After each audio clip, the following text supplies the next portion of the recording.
Warning, this podcast has stories of real-life events and true crime that happens every day. These stories may contain adult language and graphic or disturbing details not suitable for everyone. Listener discretion is advised. 132 in Bush, I've got him at gunpoint.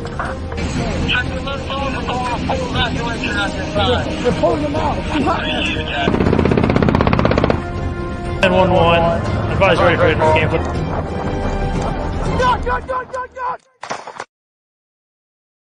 Set of War Stories. I'm Tom. I'm Chuck. What the hell are you doing? I spilled my tequila. It's everywhere. Ah, fuck. Well, I'm so glad we decided to do this live, and we're live with it. Here, while you clean up, I will introduce. I'm clean. I'm good. It's all over everywhere. Guest. We are live with a guest who has been live with us before. Ladies and gentlemen, our guest this week is Pinche Matthew. Yeah. Thanks for having me, guys. This is a nice change of pace. I think, honestly, what listeners are going to start hearing more of is with Marco coming on for debriefs to be the civilian voice, and then you're available. Like, we just might have to have you come and help co-host War Stories with guests sometimes, and we're just gonna rotate you through once in a while. What do you think? Yeah, I am A-okay with that. Yeah, you can come anytime. Hell yeah. Oh God, it's not Locker Room Chuck. It's War Stories. I know, but it's still funny. There's no bell. I couldn't resist. Look at the way I'm sitting. Look at this. Yeah. Okay. So please explain to our viewing audience, the live stream audience, the people listening to this on our normal Monday episode. You guys can't see that Chuck is not in his normal spot. Chuck is apparently in his gym garage and sitting on his CrossFit cage, Nordic CrossFit track, Bowflex, Marcy, bro, home gym, and so he's like legit, like he's like hanging out on the edge of the corner of the bench with his mic like in his hand. He's just being all cool, and Matt and I are stuck, being dorks in front of a microphone. Yeah, looking down at my fucking laptop. The reason why I'm in here is because I got kicked out of my spot because some after school program BS ran way late, like a half an hour late. Anyways, fuck it. Letting your kids do after school shit. Yeah.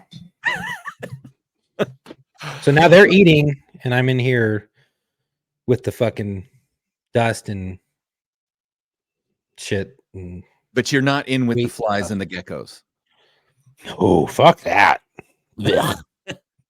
So for those of you who have listened to the show long enough, Chuck had a gecko business, and is it just the people that want to buy geckos that you're tired of dealing with? Is that really it? No, there's a lot of the people. So, some fucking breeders. There's some breeders that I'm like, dude, get a fucking life, bro. And then there's a lot of clients, like customers, that I just want to fucking strangle half the time. And I'm like, you guys are assholes. Like, sometimes everyone's trying to get a deal, and when you're already trying to like lower things and then they try to nickel and dime you off that, you're like, bro, like, come on, dude. Like, you have no idea what it's like to raise these fucking things or take care of it. I could talk for hours on that. Yeah, a lot of it's the people, and then a lot of people bully other people because their opinion is not the same as someone else. And if that opinion is, you can launch the Screw the Gecko Community podcast on this network. Let me sell my geckos first. I'm still gonna breed a little bit, just more refined to like 5 geckos. Right. I don't want fucking 100. We talked. How many do you have right now? Oh, go ahead. How many do you have right now? You have 100? 100? Over 100 in that room right now. They've been hatching. Yeah, dude, a lot. I have like 100. I have like sort of like 70 babies. 10 of them or something. Yeah, I have like 20 adults and like 70 babies. Wow, Maybe you got to 80 keep babies. the boy geckos away from the girl geckos, and that problem will sort itself out. Why don't you wholesale? Dude, yeah, them but to they my retain friend? sperm, bro. Huh? Wholesale them to my friend I told you about, and then you'll be done with it. I mean, that's a lot to just offload on her. I'm still going to be in the process. I have a project with another big breeder, so I'm going to keep like some small stuff, like very refined, very particular on what I want. The rest I'm going to sell. I'm going to keep a few as pets, but I'm going to, I might have to go. I'm going to have to go back to work in January, and I'm not going to be able to take care of all these things if I'm working like full time again. So I'm not going to be able to do that. So I have to get my numbers down to like a really affordable and manageable number. And so I'm just giving away bunches of boxes. If you want 5 geckos, 10 geckos, I'll give them to you No, I'm for good. a small price. I have no geckos, and I'm good with Dude, that. I'm off. I'm like doing like $100, No. $120, $150 a piece on these fucking things right now. Like, and I do boxes, and there's If some you have like 100 geckos, I want 100 less geckos than you have. If you have 200 geckos, Yeah. I want 200 less geckos than you have. I want a lot less too. I would like. I'm starting to get overwhelmed. Okay. Yeah, the babies. This has been Dude. Gecko Talk with Tom and Chuck. Oh, 4 kids, bro. 4 kids. It's a lot. I don't want any more kids. I'm gonna get snipped, and I'm not telling my wife. I don't want any more. She wants one more. She wants a boy. I was like, I don't want to fucking. Like I have a no boy, more you can kids, have him. bro. Damn. Bro.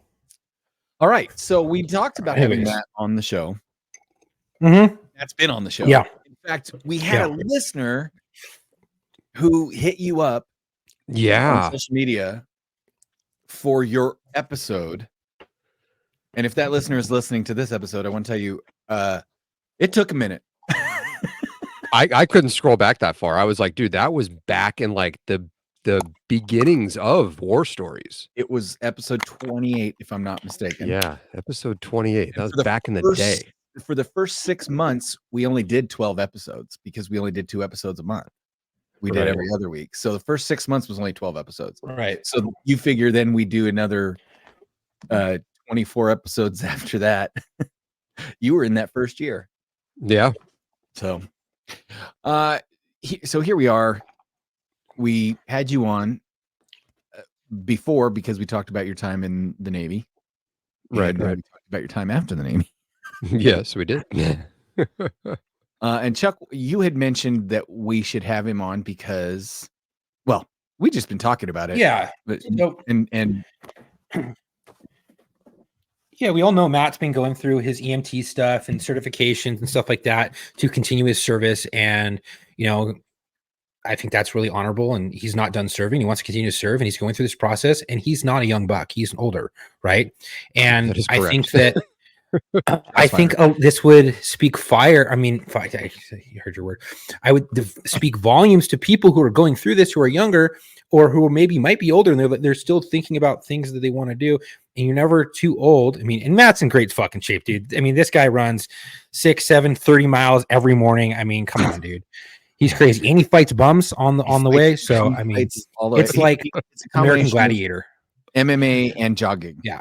Yeah. So I figured we'd have him on, see how that whole thing went. I know we've been talking on Locker Room, but for people who don't follow Locker Room or wanted more in depth, I thought this would be really cool because he's went through the process. He's getting his certifications, and he's going to start working here very shortly. So I mean, I think this would empower a lot of people, and maybe give them that blast to their sales that they need to continue on their service, or if they're thinking about it, mulling it over. So now Matt, for the listeners, we've talked about this a couple times. You and I worked together. When I retired, we started working for your uncle doing movie cars. Yep. And then you got hired at a prop house where once my retirement went through, I got a job at. And then we worked together for like 7 years. Right. Right. Oh, but in different departments. So we would like poke each other's heads in and be like, hey, I'll poke my head in and say hi. In fact, I'll see if I can dig it up. There's a great picture of us when we were working on Top Gun. I'll put up there. Ooh, you know the picture I'm talking about, the dream shot. Oh yeah. So you have been working in the movie business, and now you're kind of going to still continue to do that, but you've decided to go from working in the prop department to working as a medic. Now, why don't you kind of explain to people how you go from handing people fake medical bags to carrying a real one? Okay. Yeah. Well, there is a position within the movie industry, and it's called a set medic, and it's open to EMTs, advanced EMTs, paramedics. They need somebody on set for, when something happens. Mhm. And most of the time, realistically, it's handing out Band-Aids and, treating the occasional heat emergency. But, once in a while, if you're on an action movie, you could, get to see something a little more in depth and a little more of an emergency, an emergent sort of response to that. People have died on set. Many Yeah, times, yeah, not just yeah. gunshot Brandon Lee, Alec Baldwin. No, I mean like tragic accidents have happened on set. Yeah, lots of falls from Lots of falls. elevated positions. That's the number one. Someone died on Walking Dead that way, right? A Yeah. stuntman fell off a Really? two-story balcony and broke his neck. Yeah. Died. DRT. Dead right there. Right? Wow. Yep. So set medic is actually an important, like 99% of the time, nothing, right? Right. 1%. Yeah. And from I've being in the industry and having contacts both on the crew side and production side, there's a lot of knuckleheads that are out there on set, and there's a lot of complaints about knuckleheads that don't take it seriously and Right. kind of just hang out, and it's very you're overpaid. You're overpaid as an EMT on set. You get to watch a movie being made, and you're there in the capacity of a set medic. But you make a lot more money than I'm going to make, riding in an ambulance, 1 day a week, which I plan on start doing, part-time. Right. It is a better gig. It's a better gig. It's just the trade-off is you're not, answering 911 calls. You're kind of just hanging out, but it's good money. So I wanted to start looking into that, as well why? as like Out of Chuck said. curiosity, Okay, so why the change? Okay, so initially, I was just getting kind of stagnant at the prop house. It was kind of like, I love my job. I like what I'm doing, but I'm not doing anything that's really impacting anybody in a meaningful way. It's not making a difference in a meaningful way. It's really cool. I get to be a little artistic and have a say in some stuff that you get to see on screen. But at the end of the day, I still felt this pull to serve in some capacity, obviously because of our, previous War Stories episode, that I can't, be a police officer. Not that I would really want to right now in Los Angeles area, not in this climate, but No. I can't really do that. And as far as city and county, fire goes, I'm sure that's going to be a stopping point for that as well. Well, hold on. You might have something there because a major municipality law enforcement is willing to give DACA recipients a badge and a gun. So if they can do that, maybe they'll look past someone who's gotten, honorably. That is awesome. So this is a picture of Matt and I working on the sequel to Top Gun. That's cool. Yep. So for those of you who aren't privy to the live stream, so yeah, and those look funny because come to find out, Tom Cruise's head is ridiculously small, and also so Matt are small and tight. You look like you belong in like one of Vader or one of the fucking Spaceballs? The Empire's one of the Empire's Stormtrooper fucking planes, right? Whatever the fuck they're called. Oh, TIE Fighter? Tom, TIE Fighter. Yeah, that's sorry. I was brain farting. And then Tom looks like he should be in part of the X-Wing. Like in an X-Wing. Okay. I'll take it. I was thinking more his face is so like you're like, oh, so sinister looking. It looks awesome. But what was I saying prior? Fuck, I lost that just totally sidetracked me. Yeah, you were talking about DACA, and we were saying so yeah, I mean that's happening. So you might be able to, you were exonerated or whatever it was, but you're allowed to possess weapons in other states, right? So if that happened, fuck it. Why can't they look past it? You did your time, you served it, you're honorable, like you honorably did it, and you've been solid for years. Why not? Like, yeah, I mean, I for a hot minute, I thought I wasn't going to be able to do the. That's when it's St. Patrick's Day and you're in kilts and you decide. Was this fucking Highlander or what? That was right outside our shop. Right outside our shop. That's anyway. Awesome. Oh, that's funny. Yeah, my point was we had fun. Yeah. And now you're not feeling as fulfilled. Yeah. And I mean the money's great, but I've because your buddy's gone. That's part of it, but I've been thinking I've been thinking you've been about losing quite a few buddies at like that place has been leaking some good people. Yeah. Yeah, I've been there. I'm in my 9th year there now, Right. so it's I've seen the revolving door. But I mean, I can go out on set as of right now. There's some top tier prop masters that have been trying to poach me for their crew for several years. So I can do Ooh. that and make a ridiculous amount of money. Um, work a lot, get to travel a lot. So I'm kind of thinking, maybe I do that and go out on set and do like one show a year, and then in between that, do some set medic gig work in town. You Yeah. know, I mean, so we know a guy that comes into town to do one movie a year, and then he Yeah. goes back to Montana, Yep. and his benefits, he's worked enough to continue his health insurance through the union. He makes enough for the year because living on Montana, he doesn't have that big of a nut to make every Yep. month. And then he goes back to Montana for 9 months. He does a movie for 3 months, goes back to Montana for 9 months. Yeah. It's pretty Perfect. sweet deal. Yeah. Especially we're trying to, we're going to get out of California and head over to Georgia. So still making, Los Angeles union wages living in Georgia, that's going to stretch quite a Right. ways. But yeah, so I wanted to do this. Plus, I also thought it was just a good skill set to have in your back pocket, a little step up from first aid. I mean, I'm no stranger to, putting on a tourniquet and stopping bleeding and whatnot. But I thought, why not? It's a good, a good tool to have in your tool bag. So You've always leaned towards all of that stuff, but yeah, specifically, you've always had an interest in like your own medical care. If like you have always been like, I'm carrying a good first aid kit, I'm learning how to take, I'm you carried sutures, you carried all these things, and you're like, if anything happens, I'm just gonna patch myself up. And now you exactly. decided to go get the schooling to do it. So Yeah. I guess I I mean, wasn't surprised. he was already acting like a medic. We went off-roading and he was already acting like a medic like the whole time. Like, we in the group that we went off-roading with, they're solid, like so everyone goes over the roles and like things like that. And hands out walkie-talkies and shit. And he's like, hey, I have the medical stuff, yada yada, this and that. And it's just you're super confident in those abilities, and it just transcends into this now. I mean, I think that this has been a calling of yours for a very long time, and now you're finally able to do it in an official capacity, and I think that's awesome. Right. Yeah. I just needed to get the legal, pieces of paper that says I'm allowed to do it. Right.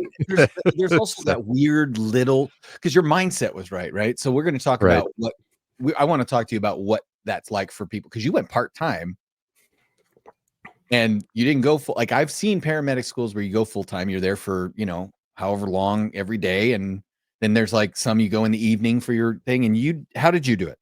So I did a hybrid in person and online. So it was a total of 10 weeks. It's a program that UCLA puts on, and it's 2 nights a week. You have a 2-hour lecture, on Zoom, and they say that you have to be to one of the live Zoom lectures, and then you can watch the other one recorded. I was at all of them live because I was like, I'm not going to miss out the Right. opportunity to ask questions.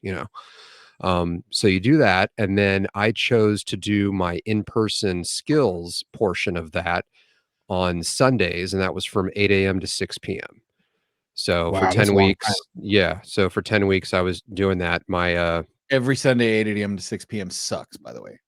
Yeah, I mean, but I enjoyed it. I was, No, I mean, it sucks to have to do it, yeah, but it at sucked least that if I had to give up, time with my wife and daughter. That Mhm. was, that Right. whole day is just, gone. right. But So it's for something that people to you understand, thoroughly enjoyed. yeah. Yes. And when you were on breaks, like from locker room, it's because your time was so limited. Sometimes a Wednesday night was all you had with your family. Correct. And that's when we did Yeah. locker room. Yeah. So I wanted people to understand that Matt wasn't just like, fuck them guys. Yeah. No, I want to. I was Oh, go continue. ahead. I'm Oh, I sorry. was just gonna say I was prioritizing my time with my Yeah. daughter and my wife, and figured you guys could miss me for a little bit. Yeah. Yeah. What I was going to say is that, can you speak to this? Now you're not a spring chicken. You're not a young buck by any means, right? You're in great Right. fucking shape. So I'm not calling you old or anything like that. But typically people going through this course are a lot younger, right? Like fucking Oh, yeah. really young, like 21, 22 type of stuff. As a fully grown adult male that is got common sense and whatever, what was it like going to school with these kids? Okay, yeah. Well, So so yeah, let's start with what was the average age of your classmate? Yeah. average age was 20 years old. Oh, That was Shit. the average was 20. These kids there were UCLA and USC students that are currently in college, Right. like some freshmen, some sophomore, or I don't know, call it some first year, some second year, whatever they fucking call them now. The closest but you're person not allowed to to call them freshman, sophomore, junior, senior? I've heard them say different. I don't know. It's like first year, second year. I don't know. I didn't engage too much in that. They're adopting the European way. The European way. Yeah, yeah. It's less racist. So the closest person to my age in that class was 25. I will be what month are we in? October? I will be 48 on the 9th of November. So 8 years young. yeah, so I was older than all but one of my instructors and Wow. old enough to have fathered 95% of the kids that I was in the skills class with every Sunday. Like so Wow. so that What was it was like? so that was okay, so that I didn't, tell anybody how old I was. We had to be clean shaven and everything for that. We didn't have to be, but I chose to be because they were doing like mask fitting stuff. And plus I look a Mhm. little bit younger when I'm clean shaven anyway. So I kept the little goatee, but everything else was always scraped away nice and clean. Right. And there was one time that we were doing medical assessments and we had to pair up and the instructor would say, okay, so and so, give me your patient handoff report. And my partner is this kid who was 21, and let me back up. When he was doing the handoff report to just me, he said, okay, I have an approximate 32-year-old male, and I started laughing. I said, dude, you're being generous. He goes, what? How old are you? And I said, I'm 47. He goes, there's no fucking way you're 47. I said, dude, I'm 47 years old. He goes, "There's no way you're 47." I said, I'm 47. Like, trust me, I'm 47. Like, I said, "But Wow. thank you." He goes, "Man, you look Great good." shape. I said, "Well, thanks, man." Yeah, I all said, you've got I is the little skunk stripe, and it's not even that deep. Like yeah, yours yeah, is just light salt that could be premature gray. This is right, the only thing that gives me away is my goatee. Like I don't have a lot of gray hair. If yeah, I yeah, shave, I get mistaken for somebody in their 30s. It's kind of nice, right. but And at you the lucky same time, ducks, dude. what? What's that? I always get aged up Do so you much. really? Ever since high school. Yeah, dude. I didn't get carded all through like high school. Well, you've had a fucking beard since you were 8. Fuck, dude. It's fucking wild. People ask me oh, I tell my agent, they're like, shut the fuck up. And I'm like, yeah. Yeah. They're like, oh, dude, I thought you were like in your 40s. I'm like, fuck you very much. Thank you. So you go to this class Yes, and let's see, Gavin, one of our previous guests, have you taken your NREMT yet? yes, I did. I took it 3 weeks ago or so. That's a nerve-wracking test. It's Nerve-wracking a EMT? yeah, yeah. What? Yeah, How that's what so? it should be called. Yeah. Well, it's a computer adaptive test. So they tell you that you go to this testing facility and it's like, I had a secret clearance in the military and this was a more secure facility, like, Right. Oh, wow. they, they take a biometric of you, your palm scan and everything, and they, empty everything out of your pockets, take your watch off, no jewelry over a quarter inch thick, all this stuff. They walk you into Wow. this room and sit you down at the computer and they give you a little dry erase board that only they can erase, so you can't like write something on it and then smudge it off. Like it's Right. hilarious. So it's a computer adaptive test, and they tell you you're going to take a minimum of 70 questions. It could be as many as I think it's 120 is the maximum. And you have like, I want to say it was close to like 2.5 hours to or two. It was like maybe 2.5 hours to finish it or something like that.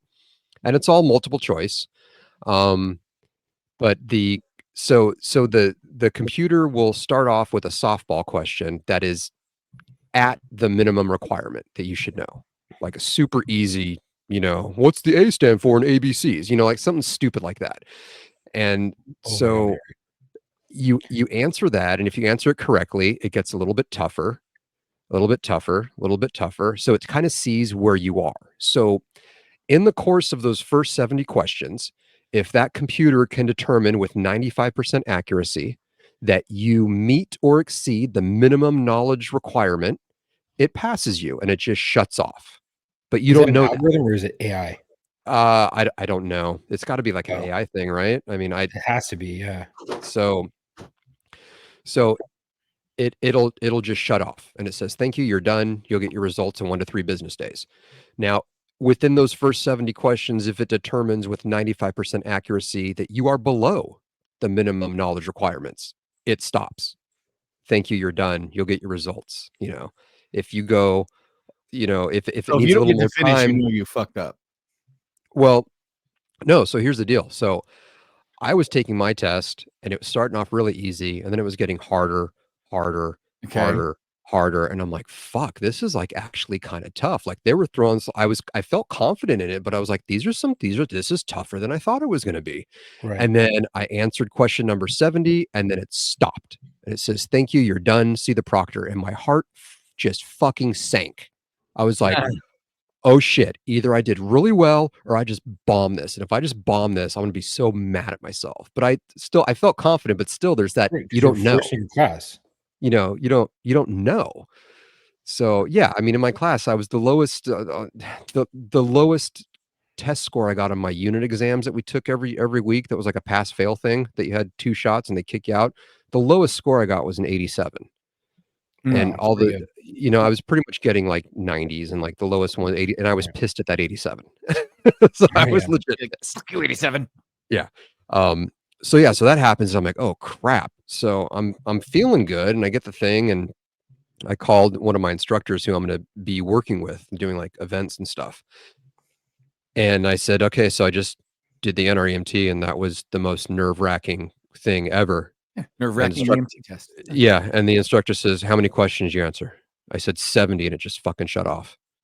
Okay, were they really, really hard questions towards the end? I said, "Yeah, I think some of that shit was paramedic questions. Like it was some hard stuff, like Oh, because wow. it's scenarios and the thing about that test is it'll say, it'll give you 4 choices for the correct answer. They're all correct answers, but one is more correct. One you should do first in your order of operations. One is more important than the other. So it's like, It's you it's know, it's use your brain to truly understand conceptually what you're doing, not correct. can you regurgitate Right. facts. Correct. Right. Correct. So, and I said, yeah, I said it was really hard towards the end. And instructor was like, you nailed it. Don't worry about it. You passed. Like there's no way that, how you were in this class, how you did in skills, how you did in your tests, there's no way you bomb that. Right. But it's funny because everybody I talk to says you feel like you fail it when it stops that minimum testing question. You're like, oh shit.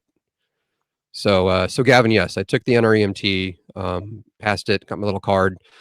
And now I'm just waiting on the state of California to stop dragging their feet and send me another little card in the mail that says that I have an actual license to practice in the Right. state. And then I can How actually. how many people from your class? Because it sounded like as you were going through it, there was a lot of rocks in your class. They weren't the sharpest tack in the box. Yes.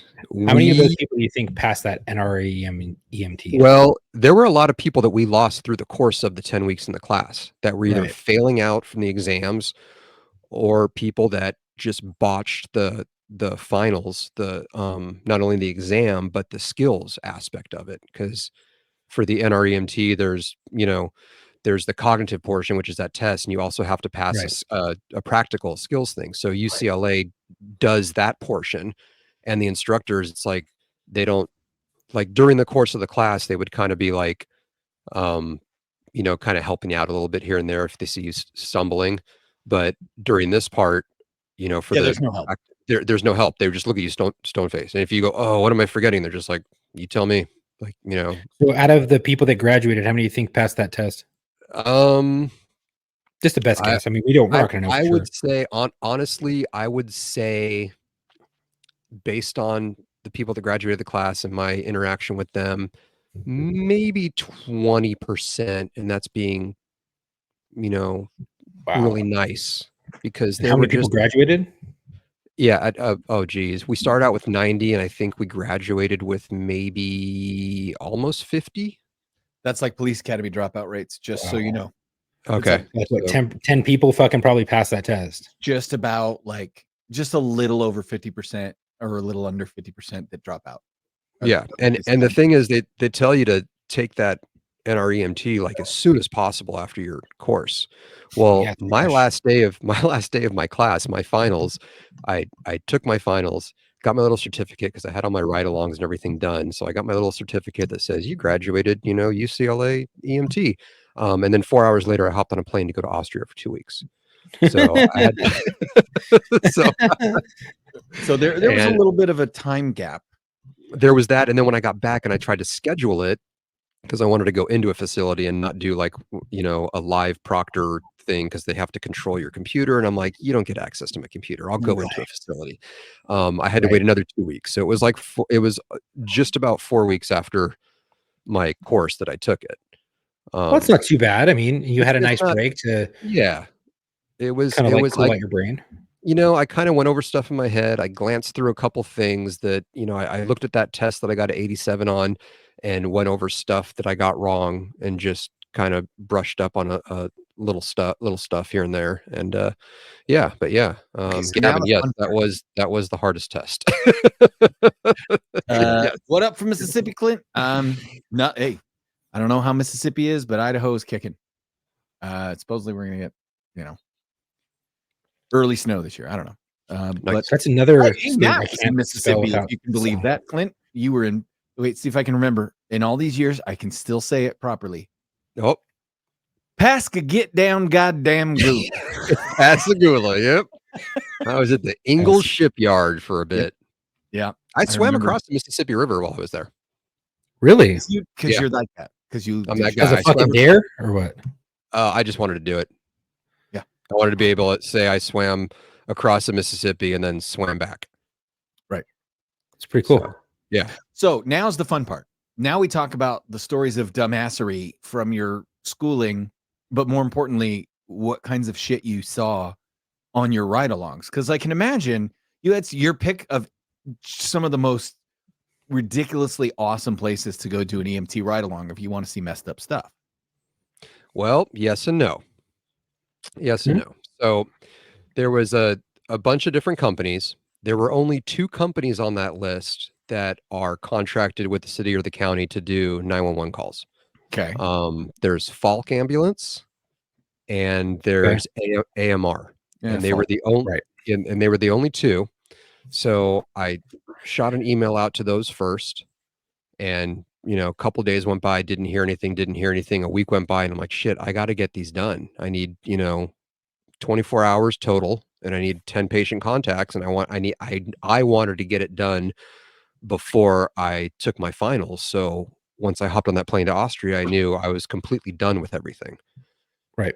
So I was like, screw it. I shot an email out to a company that just does IFTs, which is just interfacility transports. It's, you're a taxi service for, you pick up Susie Fat Pants and take her from her house to her fucking, dialysis appointment. And right. And I was like, well, screw it. I want to get these ride-alongs done. So I'm just going to have to do that because there were other people that were waiting and waiting for these, because everybody wants to go on those 911 companies. I mean, obviously that's what you want to do. I mean, that's the goal, right? Isn't that right? If you're not signing up to go on 911 calls when you do your ride-alongs, what the fuck are you doing? Right. Yeah. I was gonna say when you did that, I was like, man, I don't know, because my partner in law enforcement, he was an EMT. He was trying to be a firefighter first. Wish he would have done that, but he ended up working a place where you do IFTs, interfacility transfers, and he was like, man, he would tell me, he's like, I saw some of the most fucked up shit doing that with like old people and like geriatric facilities and like nursing homes and things like that, and doing all those interfacility transfers. And he was just like, man, he's like, I saw a lot of messed up stuff. And then I totally forgot about AMR, and then I haven't heard about the other one. But I was thinking, a buddy of mine, he was a paramedic, but he was a flight medic, and he worked for a Hall ambulance on the flight line in one of those, yellow and white helicopters that does a lot of like airlifts and stuff like that. But he works out Bakersfield. And I was thinking today, I was like, man, that would be a great, because I saw one fly over where we live, because I live near Kern County. And I was like, damn, I thought of you. And I was like, wow, that'd be right up your alley, is working on one of those like air crews as an EMT, or if you get your medic, and you could work for like one of those ambulance companies that does like the air buses. Yeah, yeah. I mean, I definitely want to continue, and the goal is after a solid 6 months to a year of some solid EMT experience and, ambulance experience, is to get into medic school, to get my Yeah. paramedic license. It's more of a commitment. It's not just financially, but just time-wise, and it's gonna be hard to Right. kinda balance, working a regular job to, provide, Right. my end for the family and still go through 100%. that, but it's doable. I'm sure there's Yeah, a program out there that I can find that'll work. for sure. But if you're a set medic, that's going to fulfill all of your needs, and you're going to get paid handsomely for it. Oh, yeah. But what were those ride-alongs like that you did for the company that you basically had to choose because you needed to get your hours done? Yeah. How was Okay. that? So that company I shot an email to, they responded back within like 10 minutes. They're like, Oh, fuck. they're like, here's we have you scheduled on this day at this time and this day and this time with this person on this rig, here you go, show up here. So yeah, so I show up. It was a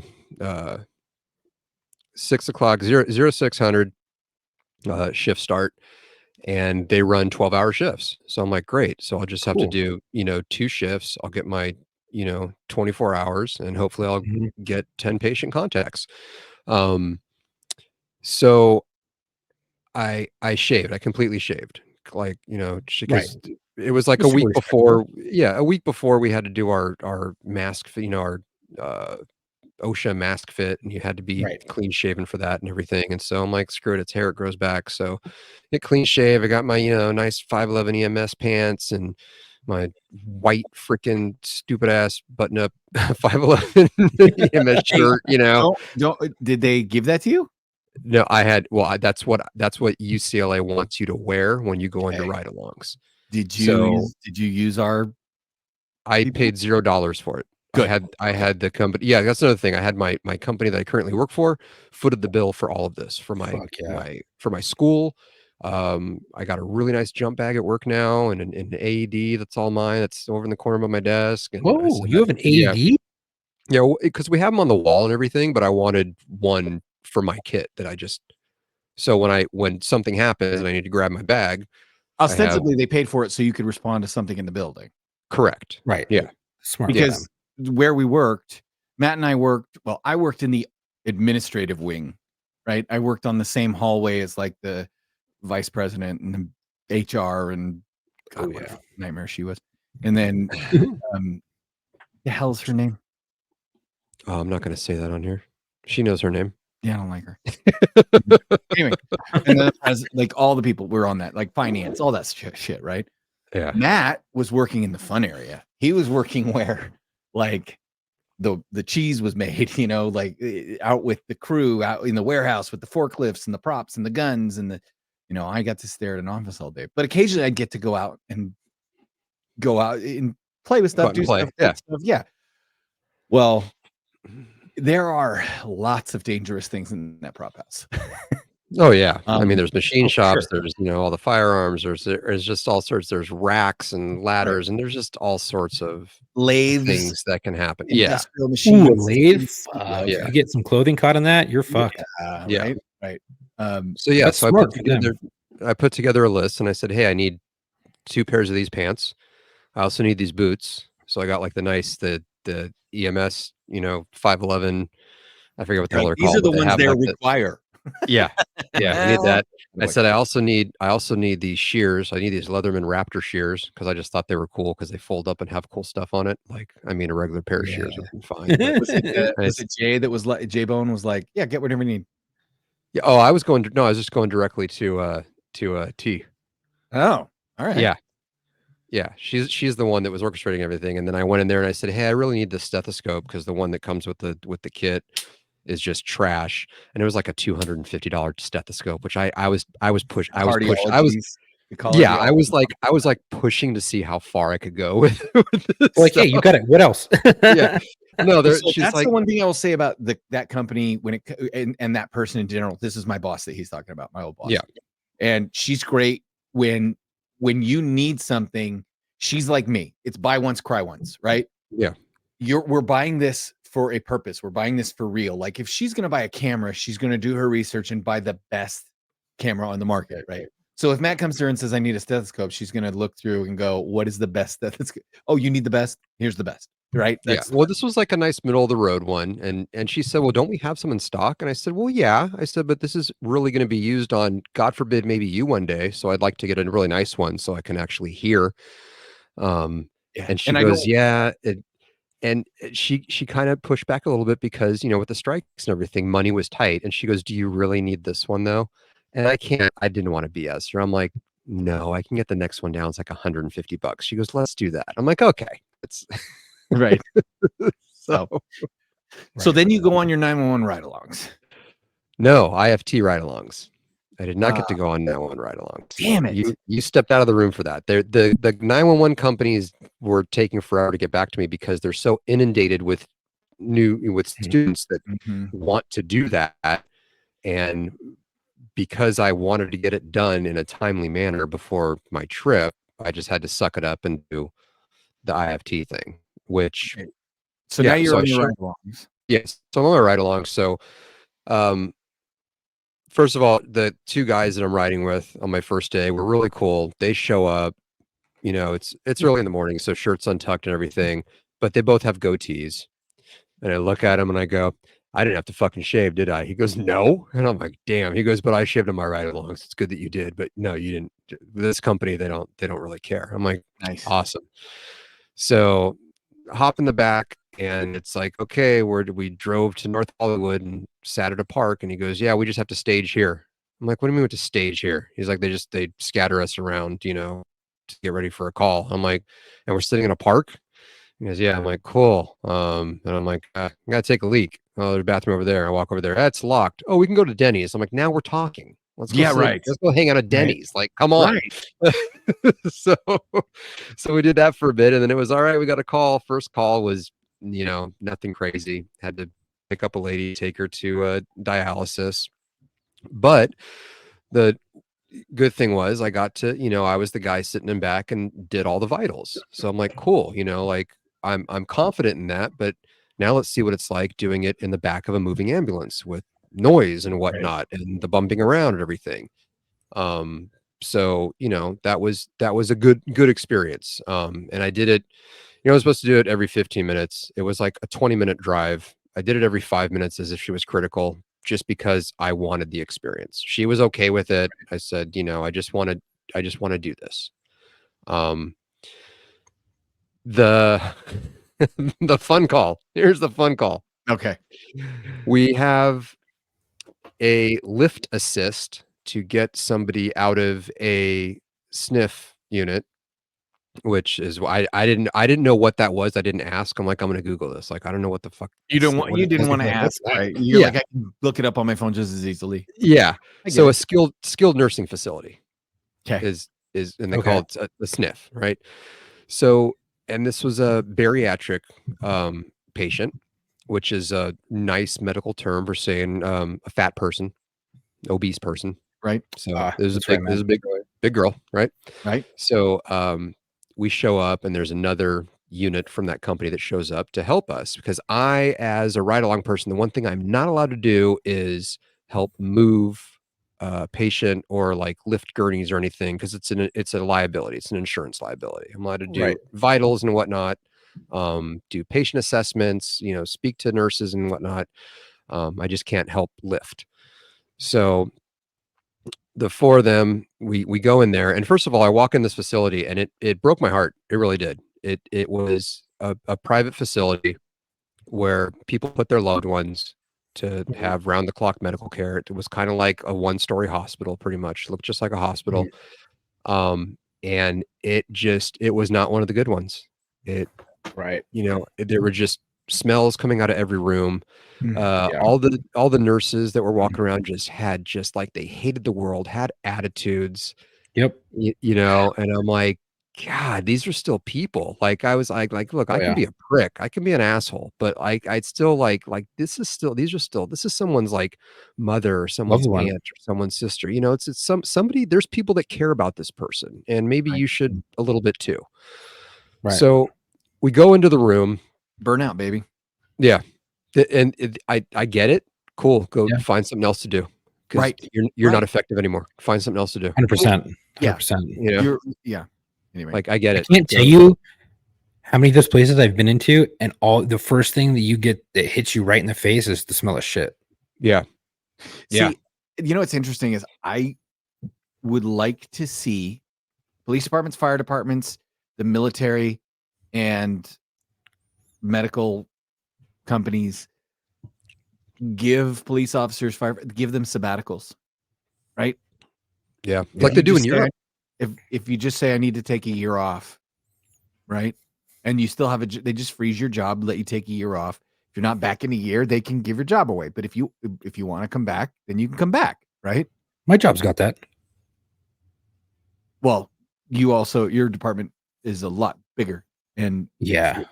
so Yeah. and they're hurting for people. Like if Yeah. you know, at this point, I think if I went to your department and asked for a job, they'd probably give me Fucking probably. They'd be like, oh, okay.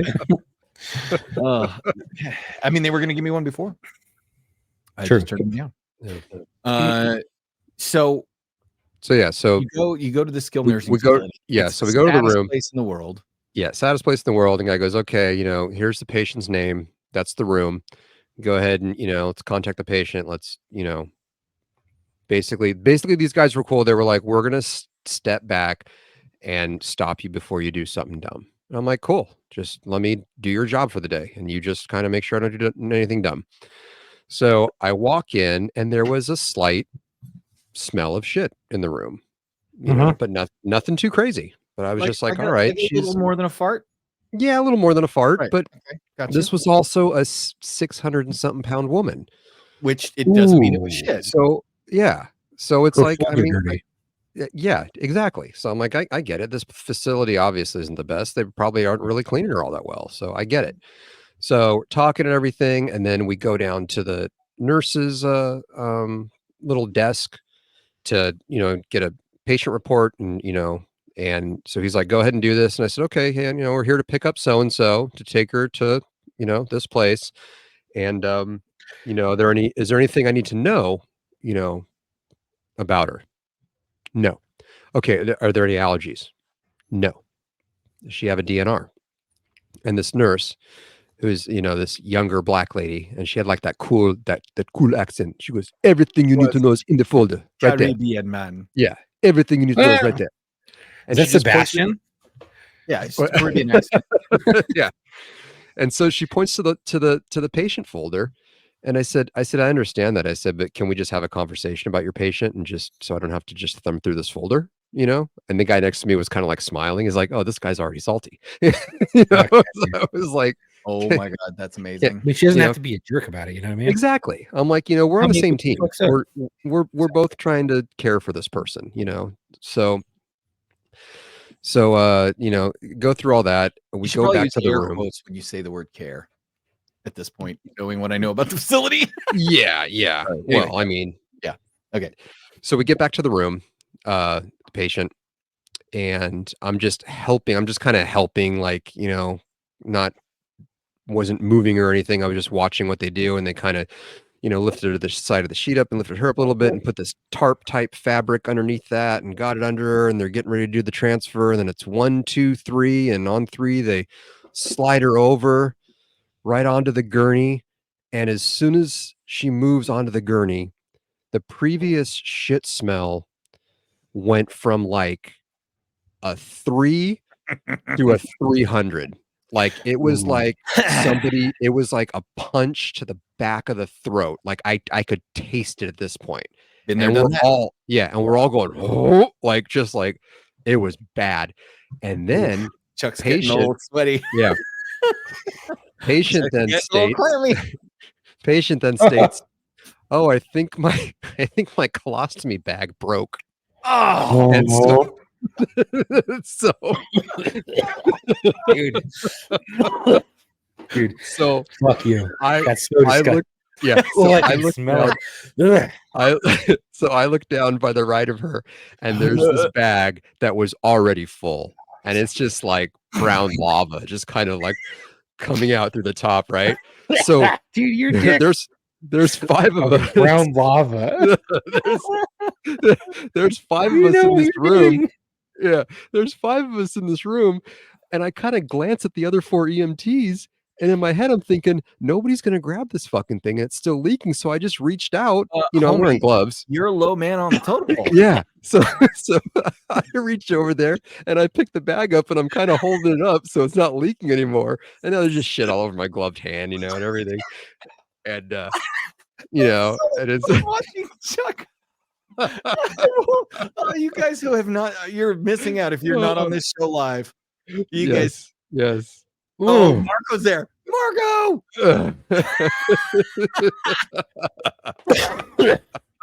Okay, so for those of you who think we're kidding, Chuck really does have. Yeah, he's not taking it at all. We're taking a break so that Chuck doesn't actually throw up, I think. Yeah.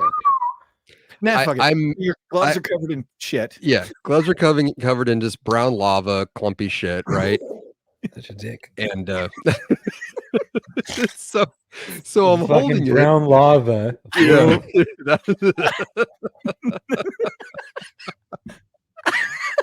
It was so foul, dude. It was so foul. So you grab it. So I grab it, I'm holding it, and I'm like, guys, and then so You guys gotta imagine if you've never dealt with a colostomy bag, it's like a camelback full of diarrhea. Should we get Chuck a bucket? We can't. Chuck's got to get his own bucket. Maybe Chuck will get a bucket, homie. Keep going. Keep going. Okay. Yeah. So Over here crying. I'm holding this bag of, liquid hot magma. And I go, guys, and then were there peanuts? It didn't taste like there were any peanuts, Marco. Yeah. Well, because you probably accidentally got some in your mouth. Man, it felt like it was in my mouth.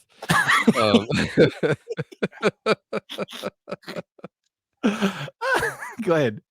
So I'm holding it. I'm like, guys, and one guy goes, I'll go get the nurse. I said, cool, I'm gonna just wait here.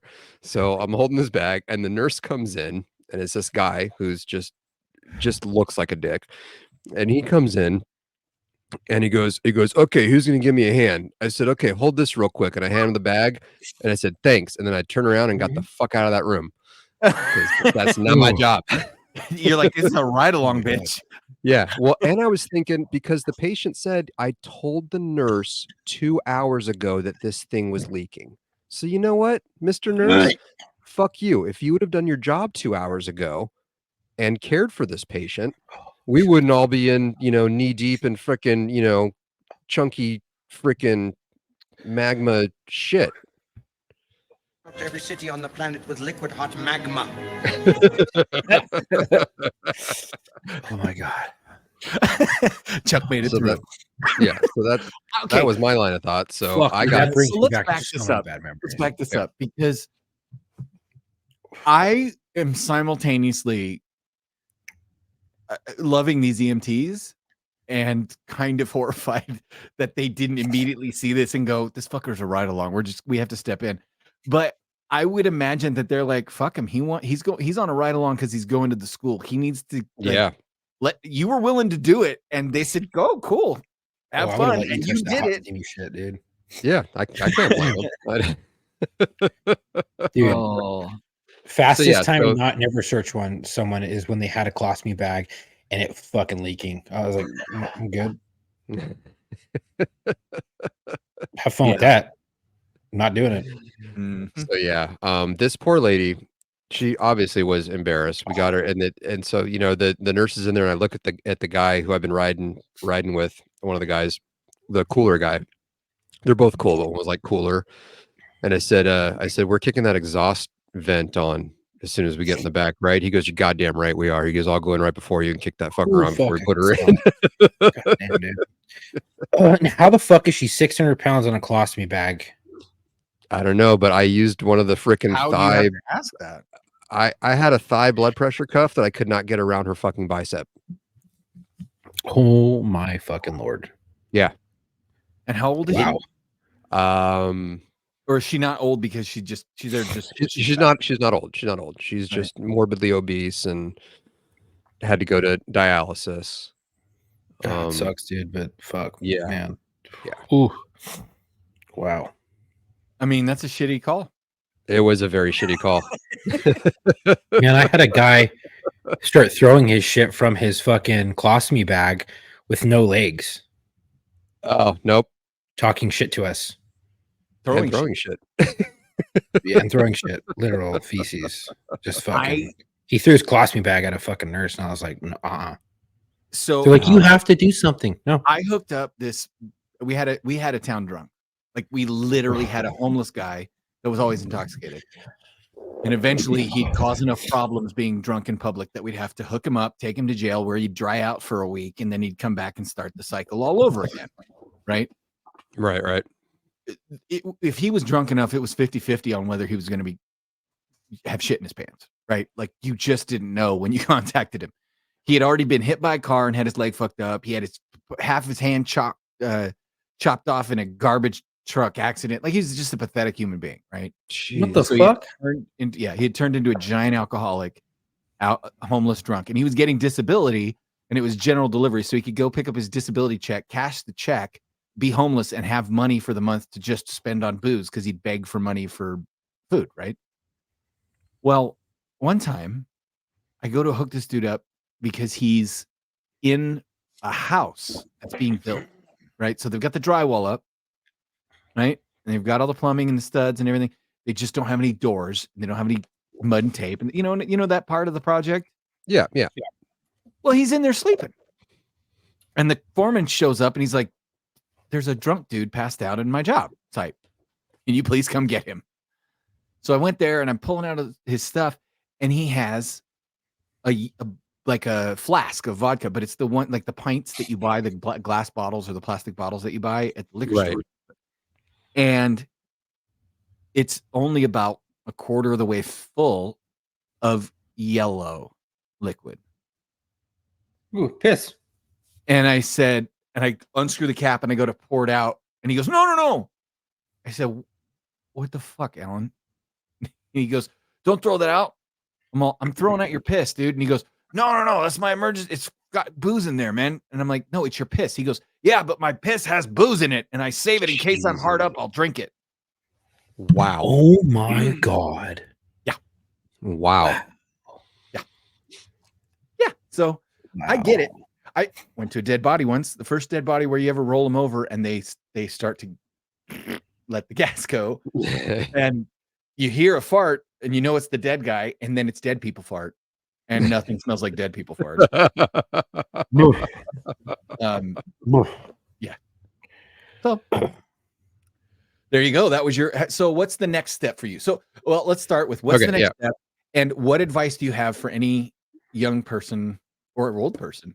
Okay. So yeah, young people who want to become a medic versus old people who want to become a medic.